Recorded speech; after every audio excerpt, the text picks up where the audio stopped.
at this point in time, and generally since COVID, when the inflationary pressure started to rise and surprise market expectations, including the central banks, the underlying key component in the global economy, which is not only driving the economic but also potentially the geopolitical environment, is how the Fed manages the economy, the inflationary outlook, given its dual mandate. So whether the Fed does 25, 50, 75, not at all, how it manages expectations, how it guides markets, how it gets it wrong is quite significant, and especially when we are at a very delicate point in the U.S. economic cycle. Some people believe we're heading into a recession, some people believe less so. So I think it has to be, at this point in time, at the core of every discussion. Are we being too blunt by just focusing on that one measure rather than thinking about the vast amount of liquidity in the system, the vast amount of excess reserves that the banks have compared to they had, let's say, before Lehman's? We have enormous flows and liquidity in the system, which actually may be as important, if not more important, than the actual interest rate itself.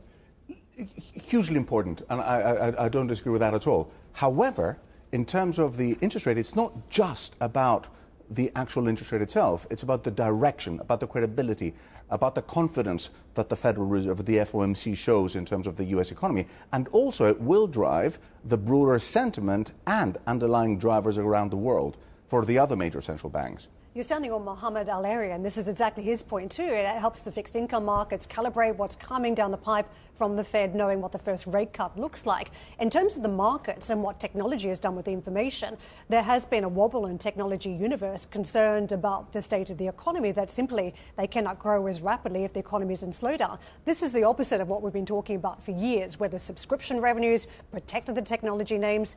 Is this time different because it's AI and it's so expensive to try and build out this type of infrastructure that an economic slowdown does matter for technology? Well, the thing is, let's see what type of economic slowdown, because there's been a lot of rise and concerns about a U.S. economy moving into a recession. Now that the Fed is starting to cut rates, historically that has led to a recession. So we adjusted our probability of a U.S. recession back in June from a mild 25% probability to a relatively contained 30% probability. So no big, shocking increase in that probability.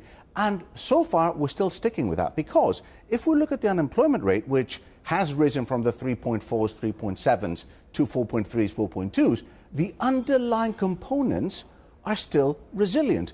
The level of manufacturing is only down 0.3% from its peak. Yes, information services is off. Yes, temporary help services is off. But manufacturing, residential construction, they're all quite stable. So we're not particularly concerned that we're heading into a U.S. recession.